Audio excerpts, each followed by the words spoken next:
وأحسن منك لم تر قط عيني وأجمل منك لم تلد النساء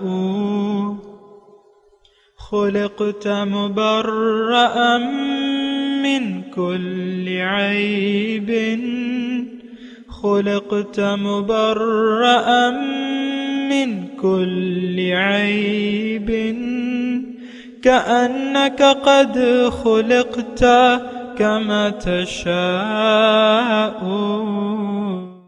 كتاب أنزلناه إليك مبارك ليدبروا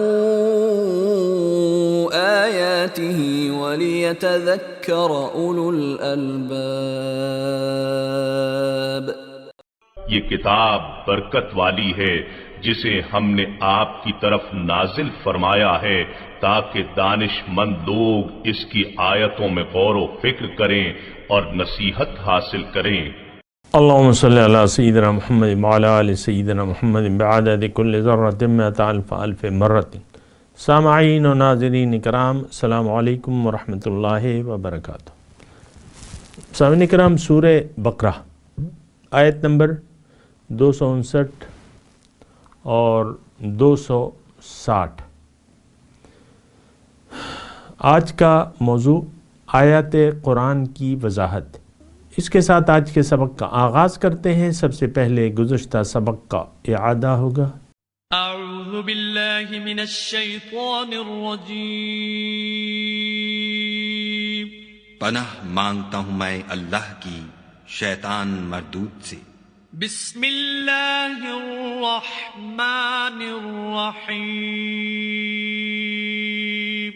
شروع اللہ کے نام سے جو بڑا مہربان نہایت رحم والا ہے.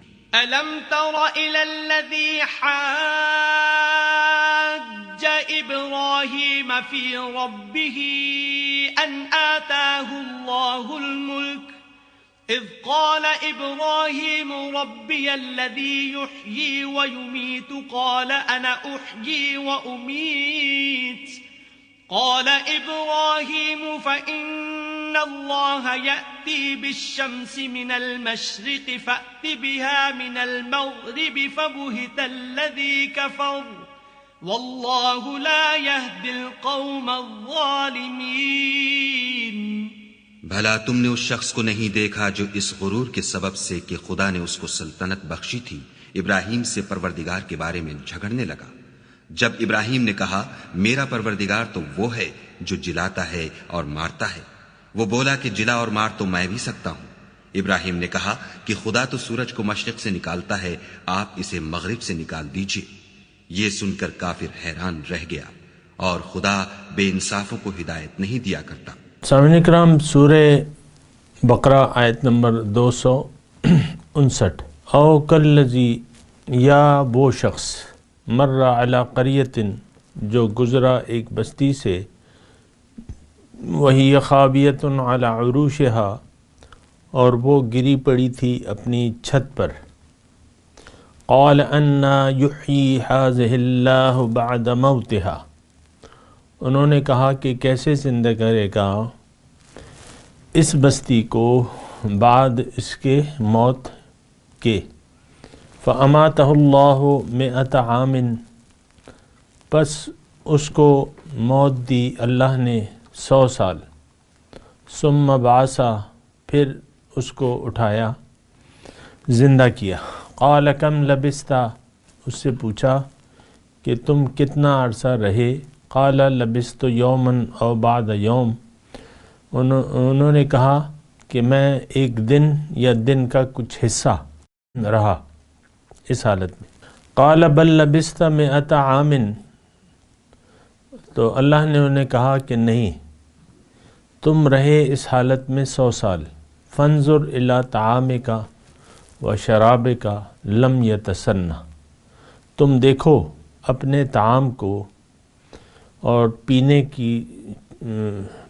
کے پانی کو، لم یتسنہ، وہ خراب نہیں ہوئے، سڑے نہیں ہیں. وانظر الی حمارک، اور تم دیکھو اپنے گدھے کو، وَلِنَجْعَلَكَ آیَةً لِلنَّاسِ، اور میں تمہیں بنا دوں گا تمہیں ایک نشانی لوگوں کے لیے، وَانظُرْ إِلَى الْعِظَامِ، اور تم دیکھو ہڈیوں کو، كَيْفَ نُنشِزُهَا، کس طرح ہم اس کو جوڑتے ہیں، ثُمَّ نَكْسُوهَا لَحْمًا، اور پھر اسے گوشت پہنا دیتے ہیں، فَلَمَّا تَبَيَّنَ لَهُ، پس جب یہ ان پر واضح ہو گئی بات، قال اعلم، انہوں نے کہا میں جان گیا، ان اللہ علی کل شیء قدیر، کہ اللہ ہر چیز پر قادر ہے۔ سامعین کرام، بنیادی طور پہ میں ایک اور آیت کا بھی آپ کو ترجمہ سنا دیتا ہوں۔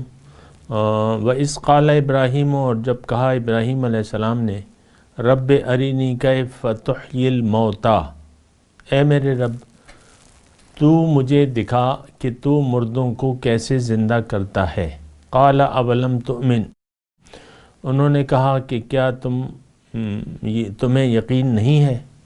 قال بلا، انہوں نے کہا ہے تو، ولیکن لیطمئن قلبی، لیکن میں اطمینان قلب چاہتا ہوں۔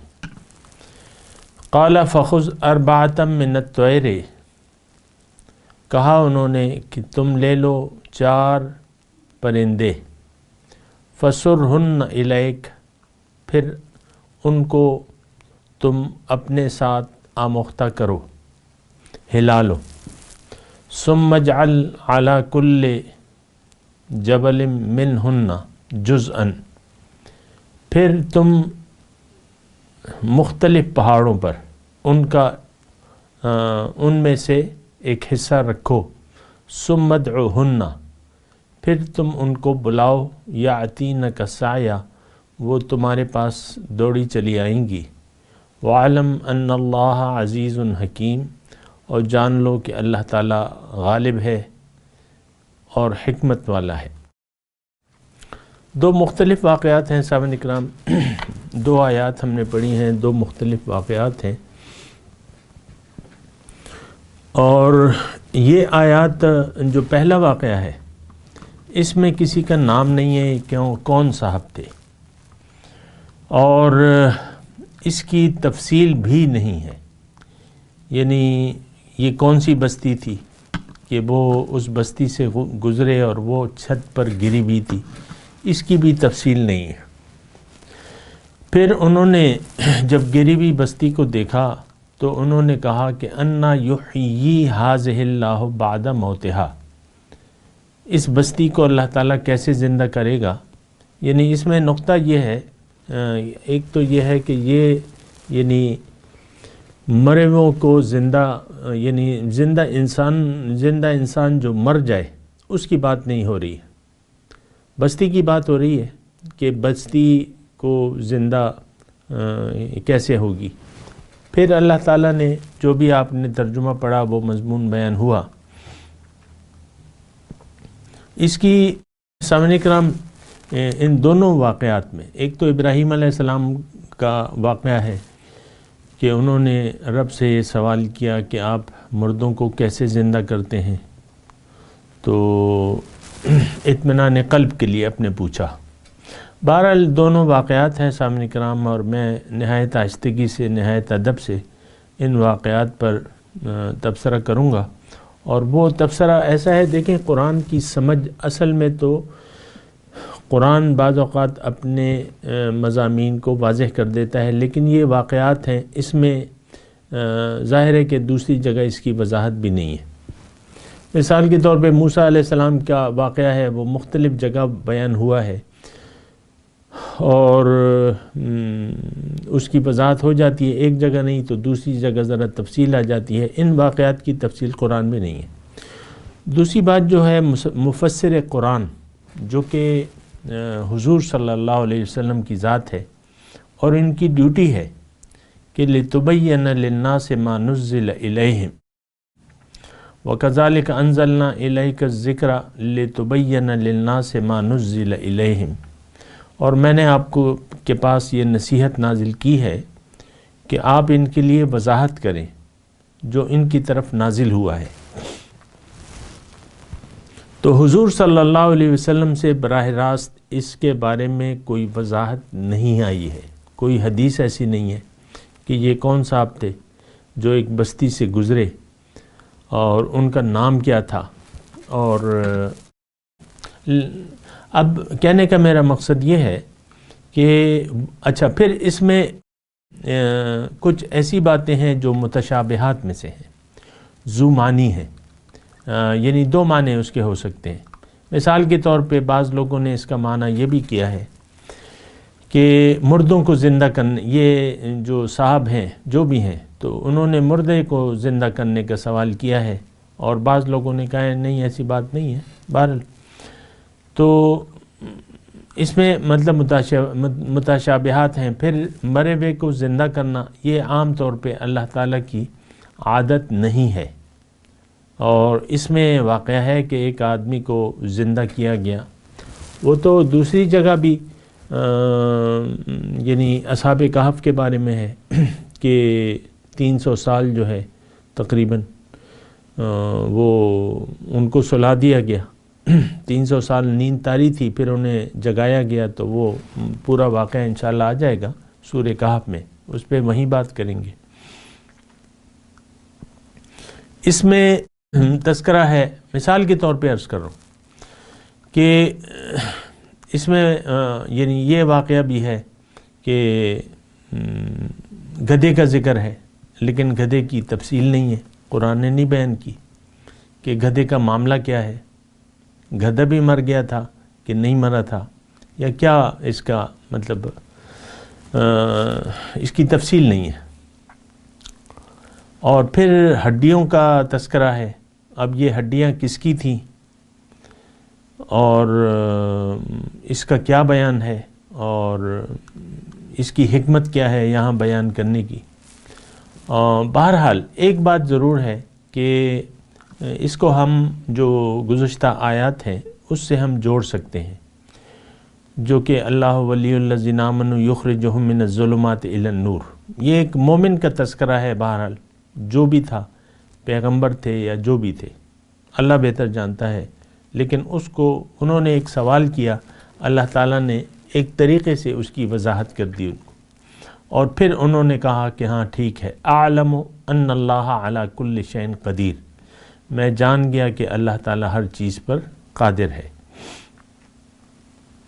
تو دیکھیں ایک جگہ میں ویسے آپ سے مخاطب ہوں، قرآن تو سارے کا سارا نصیحت ہے، اور اس سے آپ نصیحت بہت سی ایسی آیت ہیں جو کہ ام الکتاب ہیں، ہن ام الکتاب و اخر متشابہات.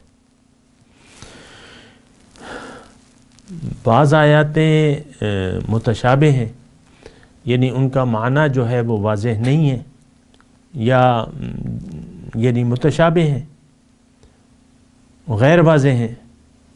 مثال کے طور پہ ید اللہ ہے، اللہ کا ہاتھ. اب اللہ کا ہاتھ تو ہے نہیں، تو اس کا معنی کیا ہوگا؟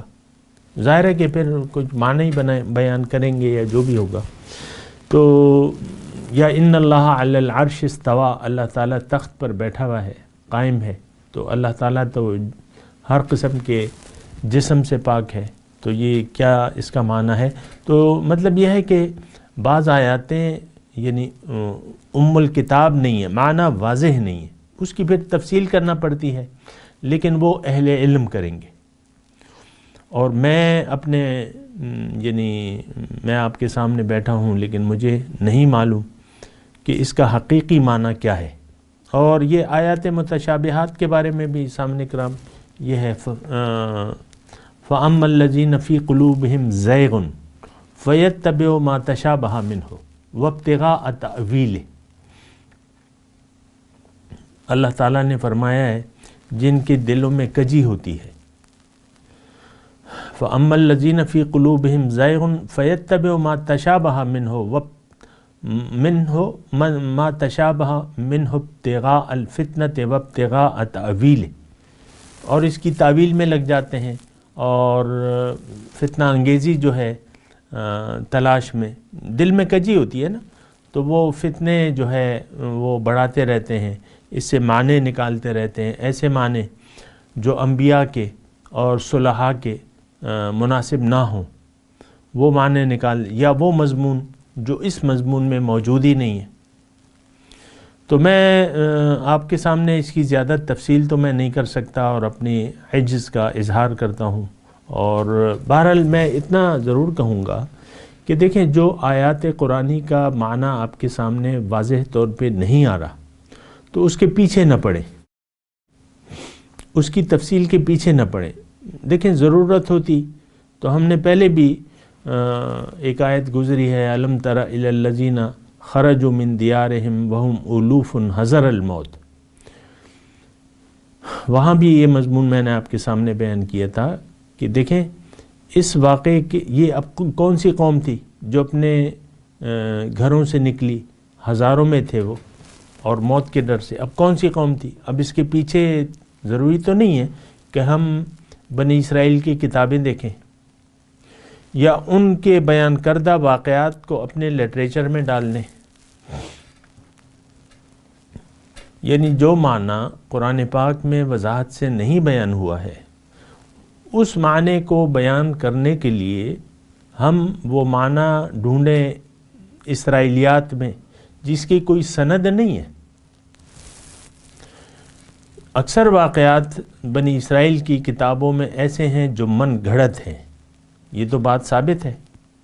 انہوں نے اپنے پیغمبروں پر الزام تراشیاں کی ہیں، حضرت داؤد علیہ السلام کے بارے میں کیا کچھ نہیں کہا ہے اپنی کتابوں میں، کہ وہ تھے اور کوٹھے پہ چڑھے اور وہ پرائے گھر میں ان کی ایک سردار کی بیوی نہا رہی تھی، ان پہ معاذ اللہ وہ عاشق ہو گئے اور انہوں نے پھر نکاح نہیں ہو سکتا تھا تو انہیں وہ سردار کو جو ہے جنگ پہ بھجوا دیا، وہ وہاں مر گئے اور پھر ان سے انہوں نے شادی کر لی۔ اب یہ اسرائیلیات ہیں۔ تو دیکھیں ایسی، یعنی جو بات قرآن میں وضاحت سے نہیں ہوئی ہے اور اس کا معنی واضح نہیں ہے تو اس کی ٹوہ میں آپ نہ پڑیں، اور بنی اسرائیل کی کتابوں سے آپ نہ اخذ کریں کہ انہوں نے یہ معنی بیان کیا ہے۔ تو یہ میری تھوڑی سی گزارش ہے کہ ہمیشہ جب آپ قرآن کا مطالعہ کریں تو اس میں دیکھیں نصیحت حاصل کرنے کے لیے کافی آیات موجود ہیں۔ ابھی میں نے یعنی جو آیات گزری ہیں،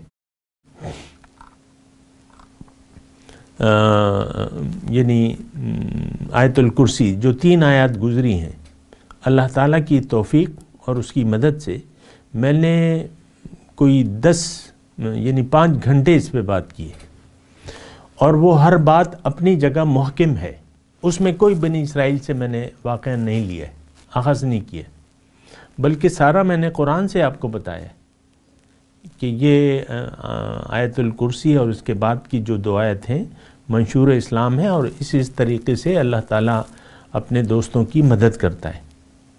تو جہاں دیکھیں نصیحت لینی ہے وہاں تو ہم لیتے ہیں، اور اس کی تفصیل میں جب جاتے ہیں تو تفصیل ہوتی چلی جاتی ہے اور قرآن و حدیث سے ہوتی ہے، لیکن وہ بات جس کی وضاحت قرآن میں نہیں ہے، جس کی وضاحت مفسر قرآن، جن سے بڑا مفسر کوئی نہیں ہے، ہو نہیں سکتا، جن کی ڈیوٹی تھی کہ ان قرآن کی وضاحت کرتے، جب انہوں نے نہیں کیا وضاحت، قرآن میں نہیں ہے، تو آپ خواہ اس کے پیچھے کیوں پڑتے ہیں؟ یہ میرا ایک یعنی نظریہ ہے، ایک اللہ تعالیٰ کی طرف سے میں نے اللہ سے دعا کی کہ میرا ایک ذہن بنا دے اس کے بارے میں۔ تو اس وقت جو بھی میں کہہ رہا ہوں اس میں خلوص ہے، اور اپنی طرف سے میں کچھ بات ہی نہیں کہہ رہا، اور جو میری ابھی تک باتیں ہیں اس میں کوئی ایسی بات نہیں ہے جو غیر مناسب ہے۔ تو قرآن تو دیکھیں 114 سورتیں ہیں اور پورا قرآن ہے، تو اس میں بہت سی ایسی ہیں کہ آپ اس کی وہ بنیادی ہماری ضرورت ہے یعنی اس کی حقیقت کو جاننا، جیسے کہ توحید ہے، وَإِلَٰهُكُمْ إِلَٰهٌ وَاحِدٌ۔ اب توحید کا مطلب کیا ہے، الہ کا مطلب کیا ہے، اللہ کی توفیق سے میں نے آپ کے سامنے نہیں بیان کیا۔ تو جہاں وضاحت ہو سکتی ہے وہاں تو وضاحت ہونی چاہیے، ڈھونڈنی چاہیے، اور وہ اپنے آپ سے نہیں، قرآن سے اور حضور صلی اللہ علیہ وسلم سے۔ بڑی وضاحت ہے توحید کی، رسالت کی وضاحت ہے، توحید کی وضاحت ہے، آخرت کی وضاحت ہے، اور ٹھوس وضاحت ہے۔ تو آپ کے لیے تو یہ کافی ہے کہ آپ عقیدہ توحید پر جم جائیں اور اسی پر آپ اسی کو قبول کر لیں، بس آپ جنتی ہیں۔ تو میں گزارش کر رہا ہوں سامنے کرام کہ جیسے بھی جب بھی ایسے واقعات آتے ہیں تو آپ ان کی ٹو میں نہ پڑیں کہ بھئی یہ کون تھی۔ اب یہاں جو آیت نمبر 259 ہے، شروع ایسے ہوتی ہے کہ اس میں کسی شخصیت کا نام ہی نہیں ہے۔ اب اس شخصیت کو نام دے دینا یا وہ تمام واقعات، اب یہ تو نہ قرآن میں ہے نہ حدیث میں ہے۔ اس آیت کی تشریح نہ حضور صلی اللہ علیہ وسلم نے کی ہے اور نہ قرآن نے دوسری جگہ کی ہے، تو آپ اس کی ٹو میں کیوں پڑھتے ہیں؟ کیا توحید اور رسالت اور آخرت کے مضامین آپ کے لیے کافی نہیں ہیں؟ جب حضور صلی اللہ علیہ وسلم نے نہیں کی ہے تو آپ اس کی ٹو میں کیوں پڑھتے ہیں؟ مختصر میرا گزارش یہ ہے کہ آپ بنی اسرائیل کی کتابوں کو کیوں چھانٹنا شروع ہو جاتے ہیں؟ بس یہ تھوڑی سی میری گزارش تھی، اور خلاصہ کلام یہ ہے کہ قرآن میں نصیحت کی جو باتیں ہیں، ایک بات آپ نصیحت کی لے لیں، آپ کے لیے کافی ہے۔ ایک صحابی آئے، انہوں نے کہا حضور مجھے ایک بات بتا دیں جو مجھے جنت میں داخل کر دے۔ مفہوم اس کا میں بیان کر رہا ہوں حدیث کا۔ تو انہوں نے حضور نے فرمایا قل آمنت باللہ ثم استقم، تم اللہ پر ایمان لے آؤ اور پھر اس پر جم جاؤ۔ پھر ایک دوسرا صحابی آیا، انہوں نے کہا حضور میں تو بڑی دور سے آیا ہوں، مجھے مختصر اسلام کے بارے میں بتا دیں۔ کہ تو وہ مکمل حدیث اس وقت تو شاید میں نا وقت کی کمی کی وجہ سے حضور صلی اللہ علیہ وسلم نے 5 جو 4 وہ تھے 5 بنائے نا، تو 4 بیان کر دیے کہ تم نماز پڑھو، روزہ رکھو اور زکوٰۃ دو اور حج کا یا کہا اس وقت فرض تھا یا نہیں بہرحال۔ تو وہ پھر ساتھ ساتھ پوچھتا رہا کہ حضور نے فرمایا بھئی 5 وقت کی نماز ہے۔ انہوں نے کہا اس کے علاوہ بھی کوئی ہے؟ تو حضور نے فرمایا نہیں، اس کے علاوہ نہیں ہے، الا ان تطوع۔ پھر حضور نے فرمایا سال میں 30 روزے رکھنے ہیں تم نے۔ اس نے کہا کہ اس کے علاوہ بھی روزے ہیں؟ اس نے کہا نہیں، الا ان تطوع۔ تو مال زکوٰۃ کے بارے میں تو یہ پوچھتے رہے۔ تو جب وہ جانے لگا کہ تو یہ الفاظ کہے اس نے، تھوڑی سی توجہ، الفاظ یہ کہے اس صحابی نے، اعرابی صحابی نے، کہ اللہ کی قسم آپ نے جو بتایا اس پر نہ میں کوئی زیادتی کروں گا نہ کوئی کمی کروں گا۔ اور وہ یہ کہہ کے چلے گئے۔ حضور نے فرمایا اپنے صحابہ کو جو باقی ماندہ تھے کہ کوئی جنتی کو دیکھنا ہے تو اس کو دیکھنا چاہتا ہے تو اس شخص کو دیکھ لے، اس کے عزم کو دیکھ لے، اس کے الفاظ کو دیکھ لے، بس یہ جنتی ہے۔ تو حقیقت میں دیکھیں توحید، رسالت، آخرت، یہ 3 باتیں آپ مان لیں اور اس کے مطابق زندگی گزارنا شروع کر دیں، آپ کامیاب ہیں۔ اور باقی یہ رہی یہ بات جو میں نے کہی، تو اس بات یہ تو میں نے آپ کو وضاحت کر دی ہے۔ اور ان دونوں باتوں میں جو مختصر میں آپ کو بات کروں تو وہ یہی ہے کہ آپ یعنی قرآن کی جو باتیں ہیں اس کو قبول کر لیں، جو ہدایت آپ کو ملتی ہے اس سے آپ ہدایت لے لیں۔ اس میں ہدایت کیا ہے کہ اللہ تعالیٰ نے روشنی دکھائی اپنے بندوں کو۔ 2 بندے تھے، ایک بندے کا نام لیا، ایک کا اللہ تعالیٰ نے نام نہیں لیا۔ انہوں نے کچھ سوالات کیے، ان کو سوالات کے جواب مل گئے۔ جو پہلے اس میں ہے، پہلی آیت کے آخر میں ہے قال اعلم ان اللہ علی کل شیء قدیر، میں جان گیا کہ اللہ تعالیٰ ہر چیز پر قادر ہے۔ اور پھر دوسرے میں اللہ تعالیٰ نے کہا وعلم، جان لو کہ ان اللہ عزیز حکیم۔ تو بہرحال یہ مختصر طور پہ میں نے آپ کو اللہ تعالیٰ کی توفیق سے یہ بات بتائی۔ میں ابھی تلاوت کرتا ہوں، میرے ساتھ دہرائیے۔ اعوذ باللہ من الشیطان الرجیم، بسم اللہ الرحمن الرحیم۔ او کالذی مر علی قریۃ وہی خاویۃ علی عروشہا،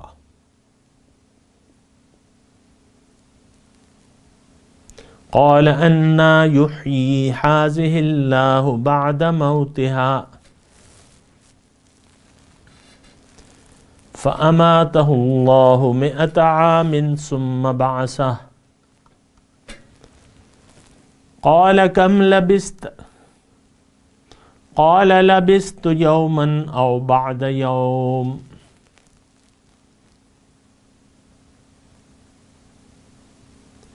قال بل لبثت 100 عام فانظر إلى طعامك وشرابك لم يتسنه وانظر إلى حمارك وَلِنَجْعَلَكَ آيَةً لِلنَّاسِ وَانظُرْ إِلَى الْعِظَامِ كَيْفَ نُنشِزُهَا ثُمَّ نَكْسُوهَا لَحْمًا فَلَمَّا تَبَيَّنَ لَهُ قَالَ أَعْلَمُ أَنَّ اللَّهَ عَلَى كُلِّ شَيْءٍ قَدِيرٌ وَإِذْ قَالَ إِبْرَاهِيمُ رَبِّ أَرِنِي كَيْفَ تُحْيِي الْمَوْتَى قَالَ أَوَلَمْ تُؤْمِنْ قَالَ بَلَى وَلَكِنْ لِيَطْمَئِنَّ قَلْبِي قَالَ فَخُذْ 4 مِنَ الطَّيْرِ فَصُرْهُنَّ إِلَيْكَ ثم اجعل على كل جبل منهن جزءا ثم ادعهن يأتينك سعيا واعلم ان اللہ عزیز حکیم. وہ آیت میں آپ کو پڑھ کے سنا رہا تھا نا کہ آیات متشابہات کے بارے میں. والذی انزل، پوری آیت شاید مجھے یاد نہیں آ رہی لیکن میں پڑھ کے سناتا ہوں کہ اللہ تعالیٰ وہ ذات ہے جس نے قرآن میں یعنی قرآن نازل کیا ہے. اس میں سے بعض آیات ام الکتاب ہیں وَأُخَرُ متشابہات، اور بعض جو ہیں متشابہ ہیں.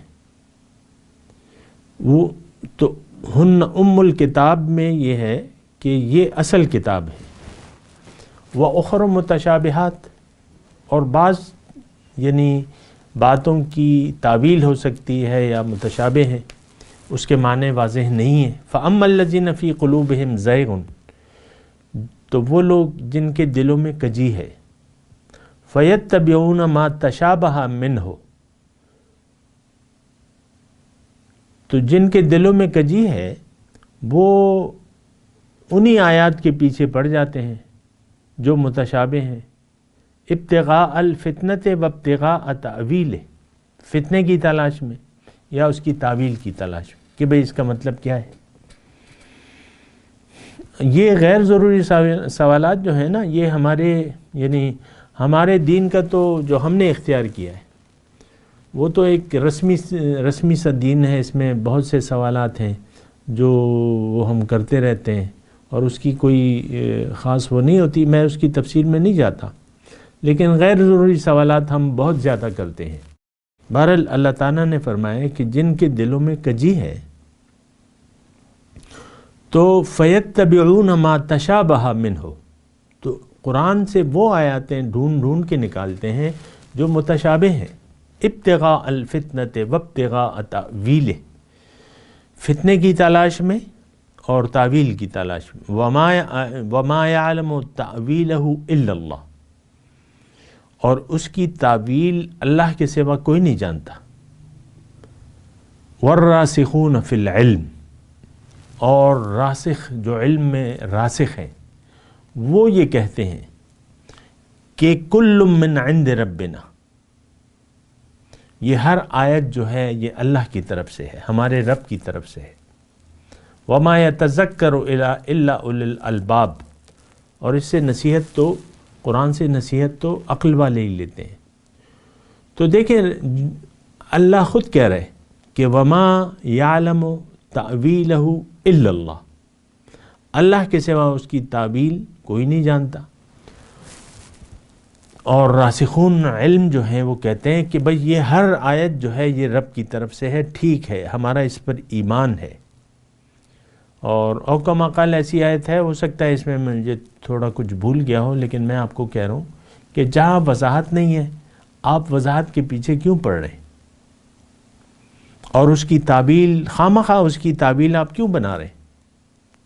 اور یہ دو واقعات جو ہیں آپ کتابیں دیکھیں گے جو بھی، لیکن میں تو یہ آپ کو مشورہ نہیں دے رہا کہ اس چیز کے لیے آپ کتابیں دیکھیں، میں تو آپ کو کہہ رہا ہوں آپ کتاب نہ دیکھیں، ایک چیز کی وضاحت ہے، اللہ کی توفیق سے میں بھی آپ کے سامنے کر دوں گا، لیکن جس چیز کی میرے پاس دلیل نہیں ہے سوائے اسرائیلیات کے یا اپنی من گھڑت تعویلات کے، تو میں آپ کے سامنے کیوں کروں وہ۔ تو بہرحال اللہ تعالیٰ ہم سب کو صحیح فہم سے نوازے۔ اب ان آیات کی تلاوت اور ترجمہ۔ اعوذ باللہ من الشیطان الرجیم، پناہ مانگتا ہوں میں اللہ کی شیطان مردود سے۔ بسم اللہ الرحمن الرحیم، شروع اللہ کے نام سے جو بڑا مہربان نہایت رحم والا ہے۔